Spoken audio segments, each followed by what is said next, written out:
If you're after a small car that majors on practicality, then the little Honda Jazz is pretty tough to beat. Now, if you follow me to the back, I'll show you what I mean.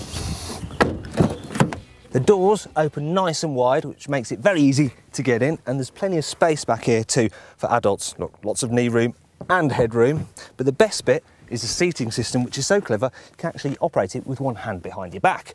Pull a lever on the top to fold the seat back down, and you've got a nice, flat, practical load area. But on the Jazz, unlike with other cars, you can actually lift up the seat bases, which means you can use this area to carry tall objects such as a potted plant, or use the Jazz as a tunnel. So that's the back dealt with, but what about the rest of the car? The little Honda is pretty practical here in the front as well. For instance, I've got height adjustment on the driver's seat. There's plenty of cubbies, you know, where you can store your lunch. There also seems to be an endless array of cup holders dotted around the cabin, so no one needs to go thirsty. You can get the Jazz with two petrol engines, a 1.4 and 1.2 litre, which is what this car has.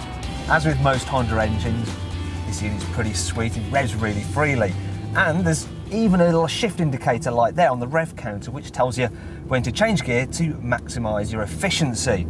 The gearbox itself is really nice to use too. It's got a very positive, kind of solid feel to it. In fact, all the controls on the Jazz are nice and light and easy to use.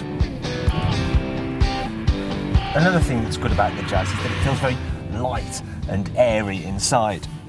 And that's because you've got lots of glass area and this very big, flat, wide windscreen.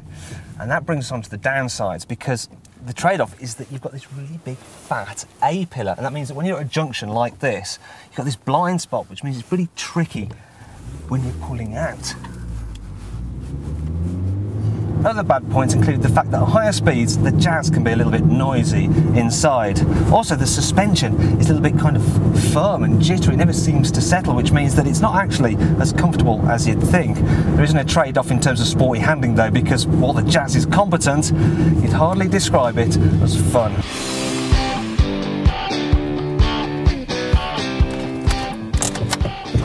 But you might be willing to overlook these shortcomings if you're after one of the most spacious, practical and versatile small cars on the market.